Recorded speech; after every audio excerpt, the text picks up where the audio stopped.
দেবশ্রী আজকে 10-এ 10 দিয়ে দিয়েছে। দেখো এখানে কিন্তু আমাদের অনেস্টলি স্পিকিং এখানে আমাদের কোনো প্রশ্ন উত্তর তৈরি হয় না, আমরা এখানে কোনো কিছু বাধা বিঘ্ন নেই, আমাদের জীবে কোনো কাছে নেই, আমরা যে যেটা চাই বলতে পারি।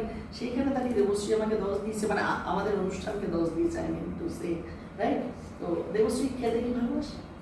আমি জেনারেলি বুঝতে পারছি ডায়েট করি না, জাঙ্ক ফুড ফাস্ট ফুড তো আমি প্রচন্ড। আচ্ছা এর মাঝখানে একটু বলে দিই, দর্শকরা যারা দেখছে, যারা খুব ভাবে তোমরা ভাবো যে অভিনয় করতে গেলে ভীষণ একটা লিন থিন হতে হবে, নট লাইক দ্যাট। আজকে দেখো মানে একজন চুটিয়ে কাজ করছে, ফিল্ম করছে, ওয়েব সিরিজ করছে, টিভি কমার্শিয়াল করছে, আবার পদযাত্রাতেও যাচ্ছে। সবটা মেনটেন করে, কিন্তু দরকার নেই, গুণ থাকলে পরে কোনো লিনথিন হওয়ার প্রয়োজন নেই। She is such a beautiful lady. তোমার মানে নিজেকে আমি মানে দরকার